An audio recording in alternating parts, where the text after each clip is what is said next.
Hey guys, it's Jordan from Jordan Budgets. Today we are talking about my financial goals for 2022. If you are new here, this is a cash budgeting community. We do cash stuffings, we do budgeting, we do a lot of goal setting, and I have recently created Etsy and YouTube to be my full-time income. So we do a little bit of money, side hustle talk, all of that. If you're interested in any of those things, definitely join the channel, subscribe, follow along, and we are happy to add you to our little budget fam here on YouTube. Okay, financial goals for 2022. I do want to preface this by saying I have 8 goals. My first 4 goals are a little bit unconventional as they are not straight, I want to save this amount of money for this and that kind of thing. You will see what those goals are, but I do have some straight money number goals later in the list. The first 4 goals, however, are a little bit different than what you typically see in these kind of videos. So with that being said, let's go ahead and look at my goals for 2022. Goal number 1 is to create 3 more streams of income for myself. So I make all of my income from Etsy and YouTube right now. I would like to add on to that income this year by reaching out to some sponsors. I do have a list of sponsors in mind of who I would like to work with in 2022. So that would be creating additional income off of work I'm already doing, really here on YouTube and creating this community. And these income streams are listed kind of in order of when they should happen. Sponsors, I would like to start February or March. The middle of the year, we will be launching a planner line, which I'm so excited about. So my planners will launch the middle of the year, and that would be income source number 2 that is new for me. And then project 2 has been unannounced, but it is something else that I'm working on. Guys, if there's anything that I'm really good at, I'm really good at staying busy. And so there is something else that I think this community will really love for project number 2, and that will be probably revealed in the middle of the year, but it will be released at the end of the year. So that's 3 new streams of income that I would love to create this year, and that would give me 5 streams of income at the end of this year. So you're adding these 3 streams in addition to the 2 that I already have. My next financial goal for 2022 is to have a CPA and a financial advisor this year.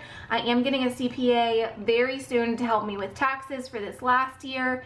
I didn't make enough to be too concerned, but I do see myself growing and projecting a bit higher this year. So just to go ahead and get that relationship started and to go ahead and get prepared for this year, I am meeting with a CPA soon, and I have not met a financial advisor yet, but I would like to also get a financial advisor very soon. Someone recently said to me that there is a difference in creating wealth versus keeping your wealth.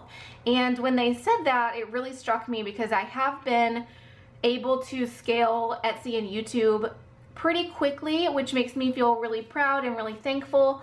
But then there is a difference in watching that money scale versus knowing what to do with it and how to continue to grow wealth and keep wealth. So I really think a financial advisor would be helpful with that. Of course, I need a CPA because I have no idea what I'm doing when it comes to small business and taxes and that kind of thing. But the financial advisor is really something I feel strongly that I need as I create my wealth so that I can keep my wealth. Number 3, going along the same lines, I would like to read 4 financial literacy books this year. I've heard really good things about the book, The Simple Path to Wealth. Some other ones on my list are Your Money, Your Life.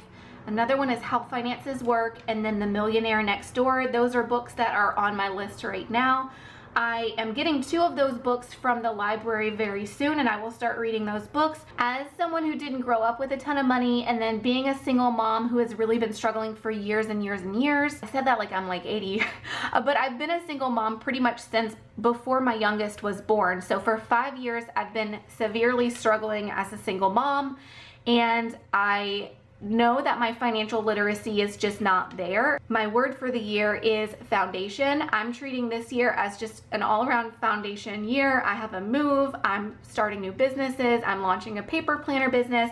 So I feel like this year is just all about foundation. It's really important to me that I become more financially literate.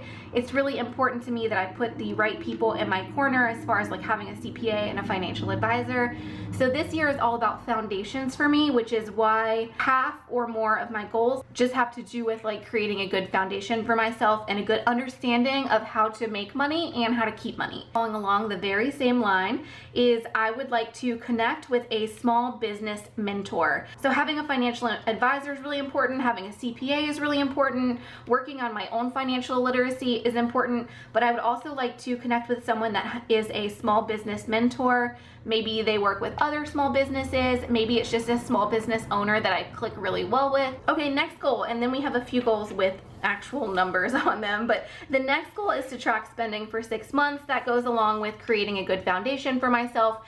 As my income has grown and shifted a lot these last few months, it's very important to me that I keep my spending under control so that any extra money that comes in can be saved, because I do plan on putting my kids in co-ops next year and they're going to be expensive. I also will be moving to Nashville, Tennessee, and the cost of living is like double than what it is here. So I really need to be tracking my spending, keeping myself accountable on those unnecessary purchases, and making sure I'm putting everything towards things that it needs to go towards. Now, on that same train of thought, let's move into the things that I need to be saving money for.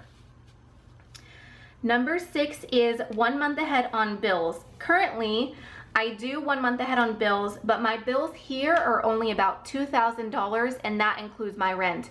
My rent in Nashville is gonna be more like $2,000 just for the rent, and then another $2,000 for bills. So these first 4 months of this year, I really want to make sure I save up $4,000 extra to get 1 month ahead on bills, as if I'm already paying the bills that I'm going to have in Nashville. Number 7 is $5,000 for my move. That can be for anything from moving costs to if I need a new washer and dryer once I get there, if the place doesn't have a microwave. There are usually move-in fees when it comes to apartments, and there's like a 1 month down payment. So ideally $5,000 will cover all of those things, and if it doesn't cover all of those things, at least we're off to a really good start. And then our final goal is to save $10,000 for a car or a house. So I'm not moving into a car house. I realize that might be written a little bit weird. I would like to have $10,000 to put towards a really reliable car for when something happens to this car. And if something doesn't happen to this car within this year, then I would like to put that $10,000 towards a house down payment. I am not thinking house anytime soon. I'm thinking maybe in 2 or 3 years. It would be nice to get a house. Maybe, I don't know, y'all, I guess I hate to predict the future too much because you just never know what's gonna happen. But what I do know is that it would not hurt to go ahead and try to start keeping that house down payment on my mind, because I know $10,000 is a drop in the bucket when it comes to home costs, okay? So we're saving for a big expense. We're gonna save $10,000 hopefully for a car if we end up needing one this year or at the start of the new year, 2023.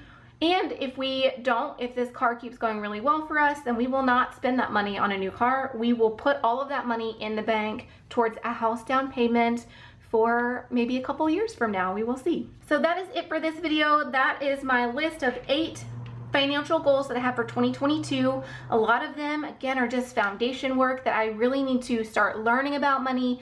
I need to get the right people in my corner on how to grow and like keep things moving in the right direction, you know? So if you have not already shared with me, please comment below and tell me what are your financial goals for 2022, financial specifically, because we will be doing a personal goals for 2022 either tomorrow or the next day. We will see, but it's coming very, very soon. As always, thank you guys so much for being here. I really appreciate you guys being a part of the Budget Fam, and I will see you again soon.